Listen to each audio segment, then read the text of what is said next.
Hello, Hi, how are you? I'm Ross, and I'm Alisher, and we are Tech in Schools Initiative. a nonprofit organization that aims to empower developers and students and learners of all ages by creating state-of-the-art curriculum and web-based free companion apps. And over the past 5 years, we've built our own online infrastructure with over 70 apps, including web builders, design tools, app generators, and much more, taking several businesses online, including our fellow education companies, growing from just a few classes in 2017 to thousands of students now going into 2023. And we have been through the trials and tribulations of scaling and expanding online infrastructure. So whether you're just starting out or about to grow into the giant company that you're meant to be, we can help you understand what steps you need to take. Now, starting a business can be scary enough, and certain questions will make you feel uncertain. Uh, for example, can my server handle it? What am I going to do with this domain? How can I connect everything together using my VM? Now, in this presentation, we're going to go through the process, being more hands-on with it, just having control, using the right open source tools and building on top of them. And what we really pinpointed that makes the cloud scary in general for everybody is the learning curve. At every step of the way, you'll be hit with learning new concepts, learning new ideas. So we've narrowed it down to three main categories. Number one is you want to choose the right hosting, something that will grow with you as you're expanding. Number two, you want to gain more control, end to end, being able to see how your apps perform, how your hosting is doing, what kind of load it's taking. And number three is being able to create your own tools to empower your organization and really customize your own software. So let's go over one of the most essential aspects of starting an online business, hosting. Hosting can and will be the hardest and most overlooked component of software development, at least for my team it was. And if you make the wrong choice, it will cost you more than just your hard-earned money. It will be vital to the success and growth of your business venture. We learned this the hard way, but with good backups and rapid recovery and an all hands on deck approach, we were able to bounce back pretty quickly from a cyber threat that had wiped out over half of TSI apps and our main infrastructures. Without good hosting, I'm not able to create the high performing apps and scale them to thousands of students within the TSI network. I will definitely not make that mistake again. And let me explain to you how you can identify these hosting platforms and what you can avoid. Big known brands such as GoDaddy, HostGator, DreamHost, and so many others, they all share one thing. Their hosting is shared. And that means all the users are using the same server, and their tools like website builders, for example, don't let you modify and or download your code. And that's not good because let's say something goes wrong and you need to move servers, you actually no longer have a website. And high fees are my biggest problem. So there are high fees for everything, but mainly there's high fees for things that are actually free. So things like Let's Encrypt and SSLs right in cPanel and WHM, that's all free to set up. And these companies will charge you $100 a year per domain. What happens if you have 5,000 domains? It becomes insanely costly. And horrible UI just further mystifies the consumer to how the server works and what they actually could do. But hey, at least there's 24/7 phone support, which might I add is absolutely useless because they can't help you with anything. All they can do is check what credit card you have on file. And then you have GCP, AWS, Azure, and the big players in the game that run things like Netflix. And they offer great services, but it comes with caveats.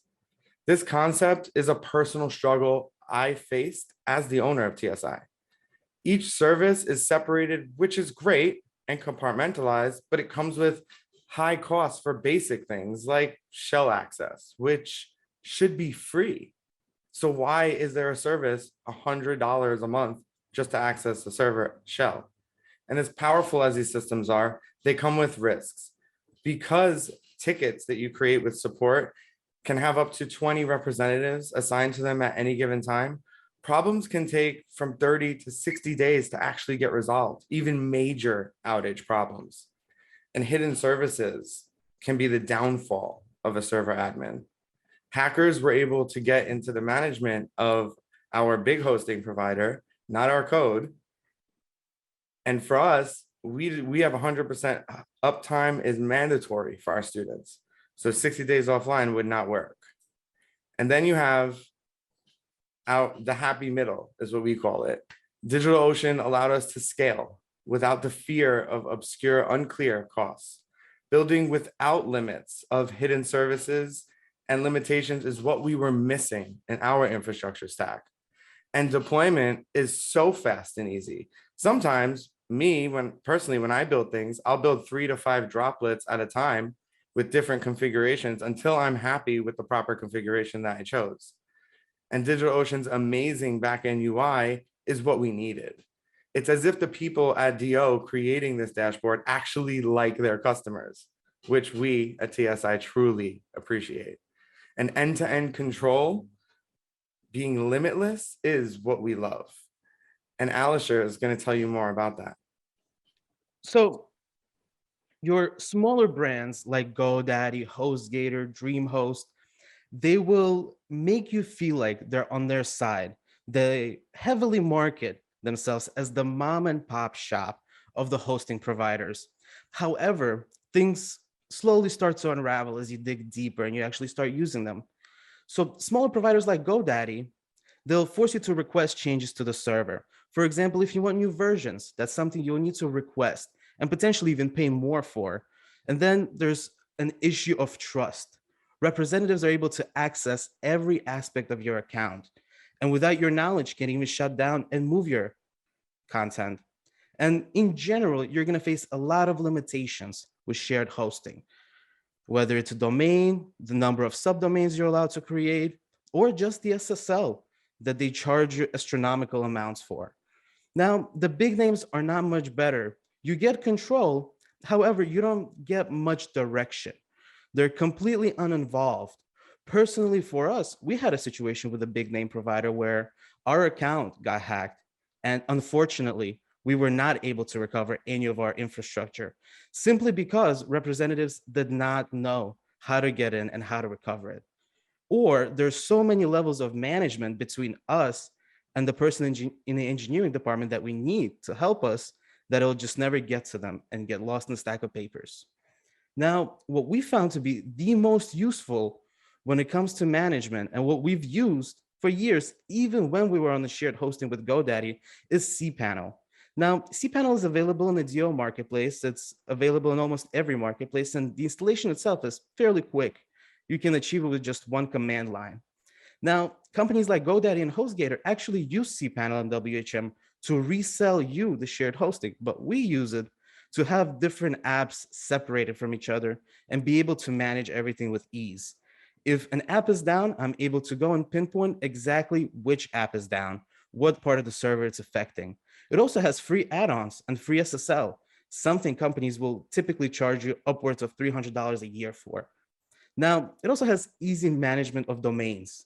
Now, you're able to manage your domains in GoDaddy and whatever other domain name service provider that you use, but with cPanel, you get that end-to-end control of your domain. And it comes with great packages as well. So if you're just starting out building an application and you want to test it in the different versions of the software, such as PHP or Node, and whether it works or not, it's quite easy to install the right package. Now, we understand that not every small company is going to be able to afford cPanel. It could get quite costly if you don't qualify for their nonprofit pricing. So we found great alternatives throughout the years as we've been working with different infrastructure. When we were just starting out building the Ubuntu server, we've learned that CyberPanel is a great alternative that's also available in the DO marketplace. And CyberPanel allowed us to quickly boot up an app. And although it's limited compared to cPanel, it still has great integration, up-to-date extensions, and everything you'll need to start your app. Now, FastPanel is another fantastic alternative. FastPanel is growing and it's only going to grow bigger. They have over 3 million servers already running and managed. Now, it works great with Debian and Ubuntu. It gives you a nice way to separate each app and each website with amazing UI, and it's actually lighter than cPanel on your server. So it's much easier to run. And it has great automations options as well. Let's say you want the free SSL. FastPanel is going to reissue that SSL every 30 days just fine for you without you having to worry. Now, we're aware of the hosting that we're going to choose, and we know what management software we're going to use. Now, we need to talk a little bit about the types of apps that we're going to build to empower our organization. So open source is a very broad term, but a very important one. Probably one of the most important things you will learn when you're creating your own tools. It can allow you to instantaneously create company-specific web solutions and your own tooling. My Apps is a software cloud suite that we have created and built over the last few years. All the apps are built by open source technology, meaning we control every single aspect of them and we can produce updates and fixes as necessary. We have created powerful apps such as Appify and Builder, and they're amazing because they enable students to build and launch mobile apps directly to the Apple and Android stores and create functioning websites with wildcard custom domains. And they can publish all of this live directly using these tools. Another tool I want to highlight is Web AR. I'm not sure if you guys know about augmented reality, but you can create augmented reality directly in the web. And we created that solution and gave it to our students so they could learn how to create augmented reality in the future as future developers for their products. Now, when you think about open source, there are big players in the game that have contributed to some of the biggest softwares in the world. Salesforce being one of them is how you would manage all of your employees, all of your company information, your products. And an alternative to that is available directly in Installatron, which is a sort of a suite of open source software that gets installed directly within cPanel. And you could basically create everything Salesforce has to offer for free. And for LMSs, which is a learning management system, in college, very popular is Canvas. And Canvas is actually open source and completely free if you know how to build it. And we personally at TSI, we use Moodle as our exclusive education software because of how malleable it is and what it allows us to do as far as implementing our own custom apps into Moodle. And when you think about building a website, well, you can pay thousands of dollars, or you can just get WordPress and build it yourself for free. And we love WordPress because mytsi.org is built on WordPress. All of our websites and most front end that we build is in WordPress because of how amazing it is and easy to use. And Shopify is quite expensive, and you could alleviate the cost entirely by using PrestaShop and selling your products. Open source is so clearly the only way to go when you're building your own technology and creating your own tooling. And WordPress is just an amazing tool of creation that can just build pretty much anything from actual software to front-end websites. For us, WordPress allows our students to build and learn using code. And because it's free, students are not limited to what they can create. And because of our own website being on WordPress, we're able to edit our website on the fly using mobile apps, which is really helpful.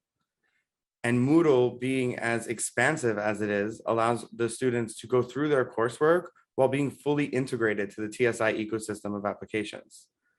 And because it's open source and built with powerful scripting engines, you're able to do pretty much any sort of scripting language on Moodle. Additionally, I want to highlight that you can just go on GitHub and you could find code that might serve a purpose for you. And if not, you can even buy open source scripts on the internet that you can just install directly on your server. And it's solutions like these that become important because the software that you buy and that you own for your organization, you can freely modify that code and make it more substantially useful as an internal tool for your organization. And Alisher is gonna. So how do we ease the uncertainty and make Yeah. cloud less scary for ourselves as we're starting out? Well, to conquer this heap of knowledge and learning necessary, we really need to focus on these three things, and then we'll be able to succeed. Number one is come in knowing what you want from your hosting. Find a provider that will grow with you, that will allow you to test, experiment, and even downsize if you have to. Those are hard to find because once you're tied in a specific tier of pricing, that's it. Can't go down. You can only go up. Now, seek better control of your infrastructure through software. We personally use cPanel. We've used it for years, but you can find something else. But you just want to stick with it. You want to stay consistent. And that way, your development team is able to understand the software better and give you better control. And then you also want to supercharge your infrastructure and empower your organization through software that doesn't have to be costly at all. Applications like vTiger, Moodle, and even the open source version of Canvas are all free as long as you know how to launch them. So now you guys are able to follow us on social media, on Instagram, Twitter. You could also email me and Roz directly. You can also visit our website, which will have more information about what we do, such as our curriculum development and our application development. And you could also join us for an additional Q&A in Discord after this session, where we'll be giving out exclusive access to some of our web apps and our very first alpha for the VR museum for the Oculus Quest. Yeah, so if you head over to Discord, we will actually let you into some web apps and you could see what you can really do with open source technology. And I think now it's time that we could perhaps spend on some questions. Yes.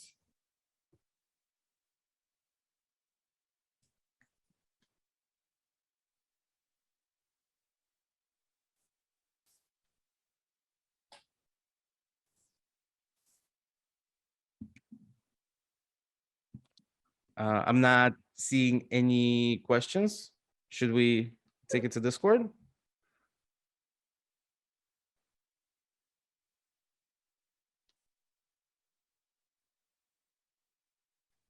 Okay, no problem.